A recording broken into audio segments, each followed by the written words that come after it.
Your host Marco Adda here, and welcome to In the Mouth of the Wolf podcast. Conversations at the age of humanity, animality, and the world. This is a space where different disciplines meet: science, philosophy, art, and culture, each offering a way to look at how life connects and how we share this world. We'll also touch ecology, education, history, technology, artificial intelligence, because all of those shape the way humans, animals, and the planet coexist. Each episode brings voices from those different paths: researchers, practitioners, artists, storytellers too. Sometimes we'll be practical, sometimes reflective, always with the aim of expanding how we understand life across species and beyond. So step with me into the wolf's mouth, not a place of fear, but of curiosity, connection, and transformation. Let's explore together. And now, let's listen our intro and enjoy the episode.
In this episode, I'm going to speak with a great friend, Raffaele Rufo.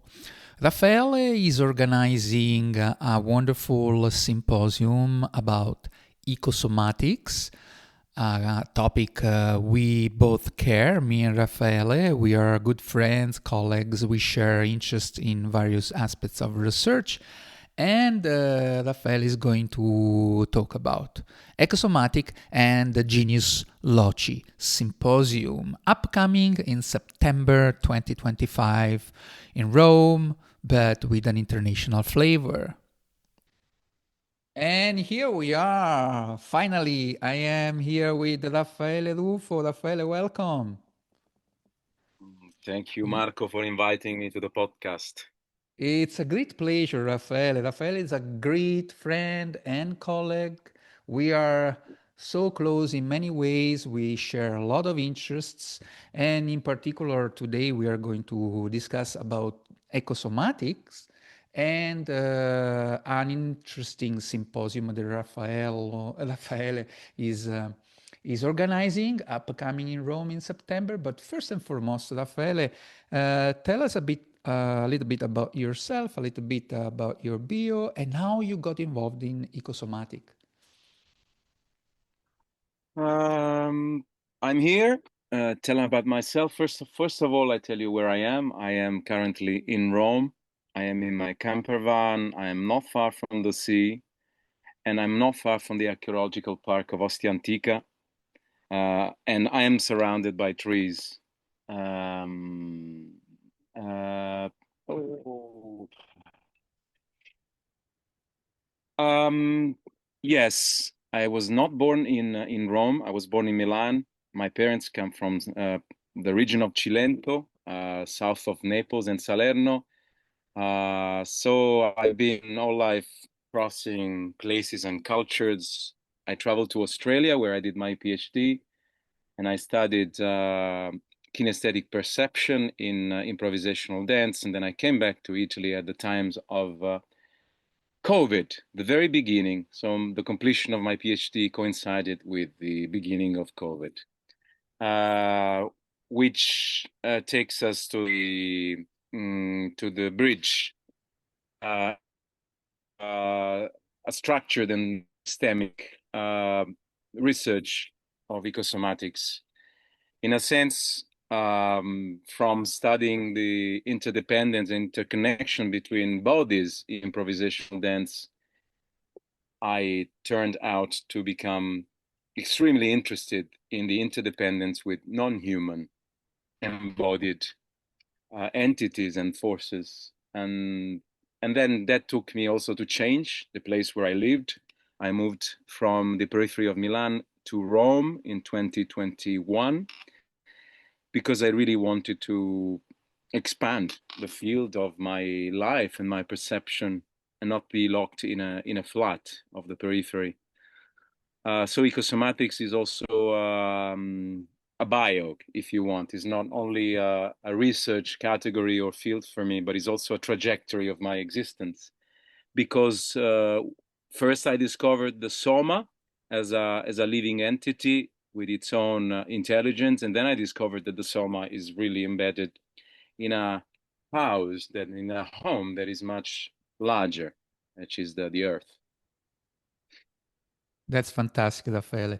And can we say something more about ecosomatic practices for those who are not familiar with the term and the practices? So perhaps I begin by simplifying that. Yeah, And sometimes I think, what's the difference between ecosomatics and walking in the forest, or doing what people around call forest bath?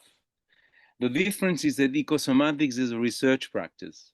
It means that you try to become aware of what's happening when you walk in the forest at different levels. So the practice itself is an embodied movement practice that happens in connection with different ecosystems. I say forest because it's my main ecosystems of reference, but it could also happen in an urban environment, in an archaeological environment, in different environments.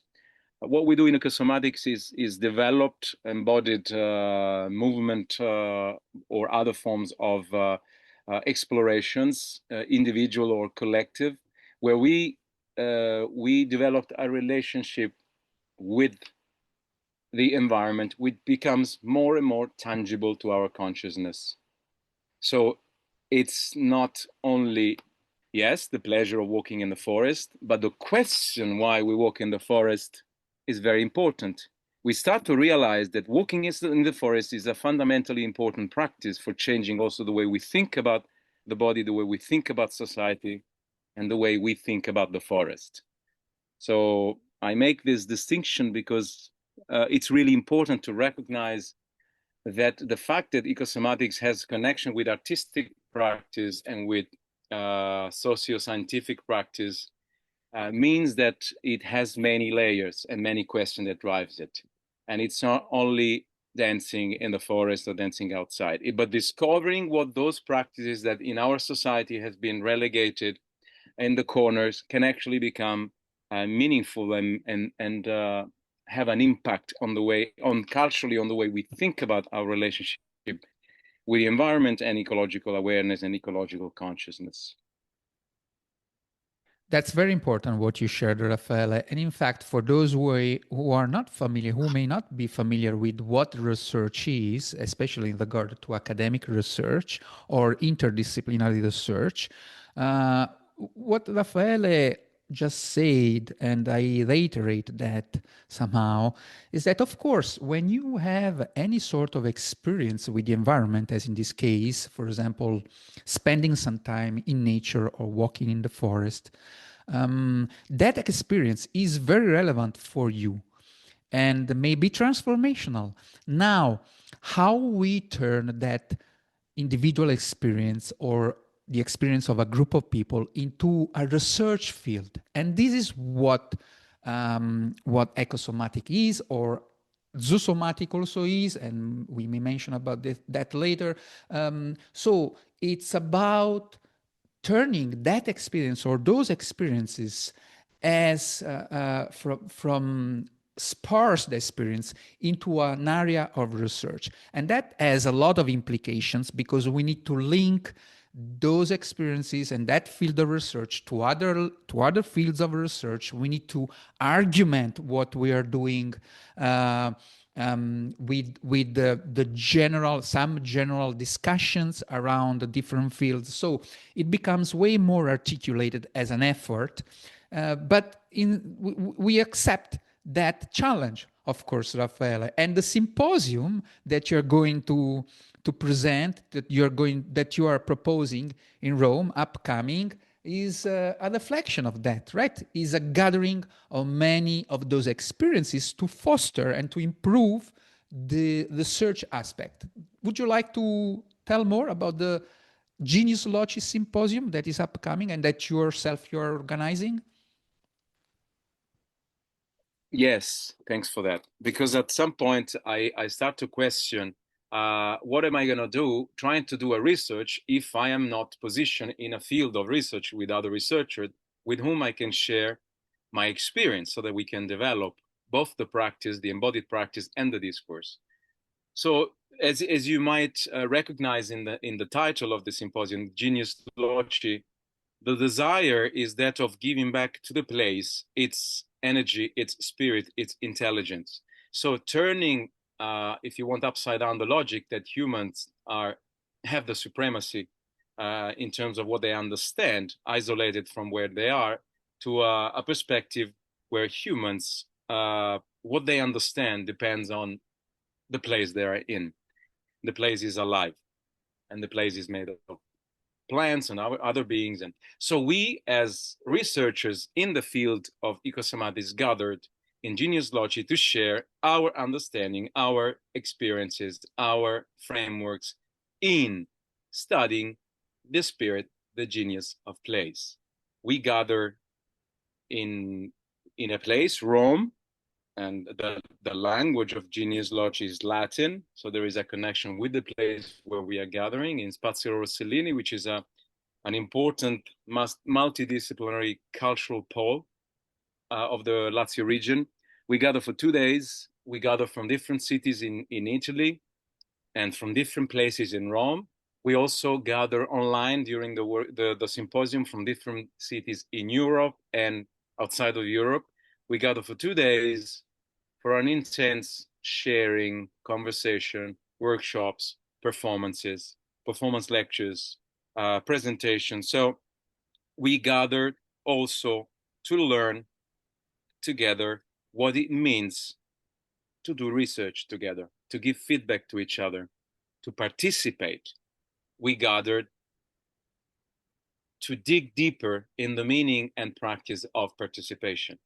So it's not just a given, but it's a topic. We gather to study more together in an embedded, in an engaged way, in an embodied way, the ways in which we can participate differently using ecosomatics, not only as an idea, but as a guidance for how we can be together. Yeah, that's very important because, in fact, there are many experiences that are probably present, alive, but they are sparse around, and they are not connected to other experiences, right? So the relevance of having such a symposium is really to recognize each other and possibly influencing each other down the path, right? So from what I understood and from what you said, there will be an international presence. There will be participants from abroad also. Is in fact an international symposium, and many participants will make a presentation or a workshop. Some are live, right? Some are online. How people can participate to the workshops? If somebody is listening to the podcast, are they still in time to subscribe and maybe listening at 1 or 2 presentations online? They are just in time if they want to join in presence, because we have a cap of 50 participants to make the experience intimate enough. But they are absolutely in time to also join online. there are links on my website. There is a specific page on Genius Loci Symposium on my website as a project, and there you can have a look at the program with all the presenters and what they will share, and you can register. It's a free participation, and you are more than welcome to join us to expand the types of voices that they might be curious about ecosomatics. Just one more thing is because the symposium is not about talking about ecosomatics as a kind of theory. The topic is about sharing the specific applications and methodologies that different people from different disciplines will have developed. I make one example. In somatics, there is one discipline called the body-mind centering. And in the symposium, there are 3-4 presenters who have developed body-mind centering together with other disciplines into an ecosomatic practice. Clear. And another person will present from a Feldenkrais perspective. Another person will present from a theater perspective. So we are really talking about the different arts, somatics, dance, performance, choreography, but also people coming from ecology and crossing into the arts. So it's really an interdisciplinary gathering, to be honest, and also transdisciplinary, because people talk about their experience with community, with forest. So it's really trying to be an alternative to a detached way of doing research and to a disciplinary way of doing research. Yeah, that's fantastic. So we will certainly post the link to subscribe, to sign up to the symposium for those who may be interested. And Raffaele, this is a much needed work that you're doing. The symposium is fantastic, it's promising. I am looking forward to be there. Actually, I will be there. I'm not in person. I will be online following a few presentations and presenting also one myself on zoosomatics, which is one of the possible way also to conjugate ecosomatics, more on the animal side. And Raffaele, I look forward really to meet you there with all of the other wonderful presentations and colleagues. And please go ahead with the wonderful work you're doing. Thank you, Marco. And as always, in the mouth of the wolf. As always, in the mouth of the wolf. Thank you, Raffaele. Ciao. Thank you from your host, Marco Adda. Please support this program by reviewing the podcast, by reviewing this episode, by writing a comment, by subscribing to the podcast, whatever platform you're using to listen. And if you have any ideas or other comments, write to my personal email, marcogerardoadda@gmail.com. And if you wish to sponsor one or more episodes, you can become a supporter, a sponsor, or a co-author of the podcast, meaning that you can suggest and we can work together on a specific aspect you would like for more awareness to be generated, or a story you want to hear on this program. We want for this podcast to be the voice of the community, that's for sure. Remember, metaphorically speaking, the mouth of the wolf is the safest place you may happen to be. Stay tuned, be foolish and alive. Stay wolfy.